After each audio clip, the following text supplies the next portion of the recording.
So, what's my story? Hmm.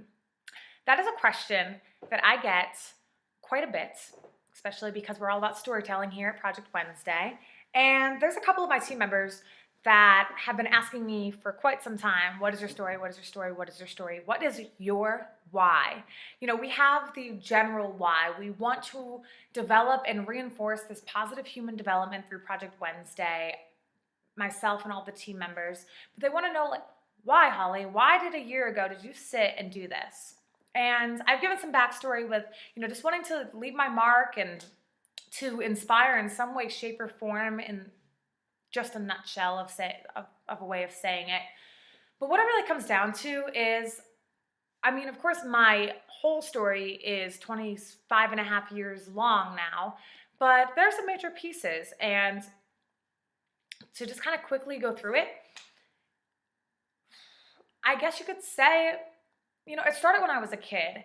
And I'm not going to speak poorly about anything I'm about to bring up. It's really just things that have made me who I am and where I am today. But one of the first major things that I remember in my life is my parents' divorce.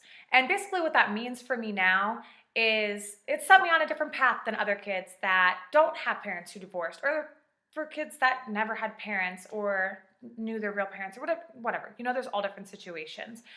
But it really just set me down this path of, trying to figure out how that works with having my parents, not together, how that works when your parents fall in love with other people.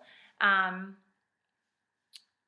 one point when I was in high school, I actually decided that I didn't want to live with my mom anymore and that I wanted to live with my dad because I just felt like I didn't know him very well. And so, of course, that kind of spiraled and created a whole nother direction of my life, and even my mom's life and my little sister's life, who was living with my mom, wondering, where'd big sis go? I was 20 minutes down the road, but I wasn't at home. I was choosing not to live there or with her or my mom anymore. So, what did she take away from that? How did I change her story? And then from there, I went to college, and I thought I was going to go to college and become a French teacher. And I had a very important person in my life tell me that it was a bad idea and you would never make any money, this and that. And so I called up the University of Scranton and I said, hey, I want to come in undecided. And that led me to choosing 5 different majors throughout college. And what I feel like, I wouldn't say now that I missed out on opportunities, but I guess that's the best way to put it for anyone to relate to, is with changing my major so many times, I couldn't take on a second major or even a minor because I kind of used up all of my credits and time just testing everything else out. But I grew from it and I figured it out. And it was really my out of the classroom experiences that led me to loving higher education and going to grad school and getting my master's in that. Throughout my entire life, well, I guess you could say since I was about 12, I was diagnosed with hypothyroidism and eventually Hashimoto's disease, which in a nutshell is thyroid stuff. Basically, I'm just on medication for that for the rest of my life, which is not a big deal. I have like this autoimmune disorder, or disease, I should say. And so basically I just have a super, super bad immune system, which kind of stinks. So if you come around me with a cold, I'll probably wake up feeling like I have the flu the next day. So stay at home if you're sick. Yeah, not that again has really, it's affected my life in the sense that there are some side effects that kind of stink. Like sometimes I get trigger finger. So my fingers get stuck like this and it hurts to even touch them. I'm like, ooh. And just like extreme cold and hot things, that kind of stinks.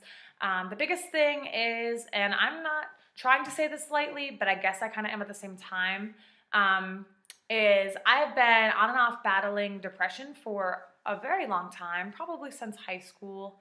Finally talked to some doctors about it in college.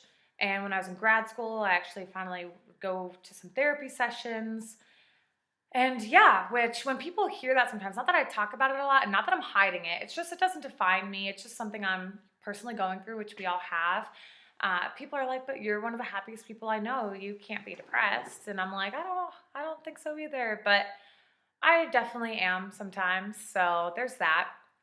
So fast forward. It's December 17th of 2014. And yes, I said 17th. So we're actually celebrating the 1 year on the Wednesday 1 year later rather than the date 1 year later. So we're cheating a little bit, but thanks for understanding. So yeah, so basically, um, life isn't always easy. And I'm speaking more generally now, not just for me. Uh, I recently was listening, I like to listen to these inspirational YouTube videos. Check out Jim Carrey's inspirational YouTube videos, by the way, any of them. Any of them. They're amazing. He's not just a hilarious actor. Anyway, and in one of these other inspirational videos I was listening to, they were just talking about how the ocean exists and then there are waves. And sometimes people think about waves being separate from the ocean, but they're not. They are the ocean. They're just an effect of the ocean. So I was really thinking about that and how we as human beings, we think we're like these individual human beings that are just kind of existing in our own little world. But it's like, what if, so we think of ourselves as the wave and we kind of disconnect ourselves from everything going on or like the world. But what if we're the ocean? That was like the big question of this one section of this inspirational video is if we're not just the wave, but we are the ocean. And of course, if you don't know by now, I'm really, really into that whole puzzle piece idea, the puzzle piece theory. We're all connected and forming this bigger, larger picture. That's really, really important. This really resonated with me because I was like, yeah, I'm not just the wave, I'm the whole entire ocean. And I'm really, really making an impact, and I'm really important because that's like 70% of the world. Okay, so reeling it back in. What am I saying? What am I trying to say? So, okay, one time I heard this man say, you're not supposed to just be living your life. You're supposed to build your life. You have to build it. And building is obviously a word that requires you to do things. But yeah, I think that's really, really important because we can wake up every day, and since breathing comes pretty easy for most of us, and just kind of showing up isn't too hard usually, and just kind of going through the motions until you have to lay back down and go to sleep again isn't that bad. That's what a lot of people do because it's really easy. And then they wake up and it's the end of their lives and they're like, wait, what? And they don't get it because they didn't try to actually live. Well, I guess that I just contradicted myself. You know what I mean? They didn't try to build a life worth living. Don't be those people. Don't be that person. Wake up. Right now. I know you're awake, but wake up. This is your life. Your life. You are going to have some very difficult things, occurrences, happenings, whatever it might be, come up in your life. You are going to be challenged. You are going to have days where you're like, this is it. I'm done. Why do I try? Other people don't. They're fine. No. You're better than that. You're bigger than that. You are the universe. There's a quote about that. The universe is inside of us. And I'm not trying to be all flighty with you and whatnot. I'm trying to tell you, I'm trying to be your friendly reminder that you are so important.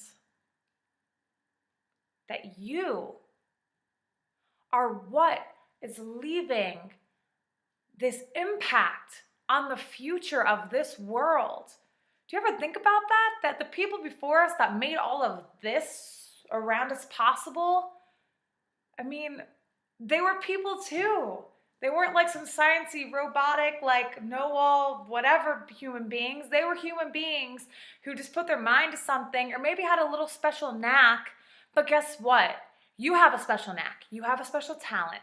You have skills already in your skills tool belt that you should be working on each and every day. So if you're not, that's your fault. I'm telling you that right now. And I'm sorry if that's a little harsh. It's just I really, really believe in you, and I really, really want you to see that.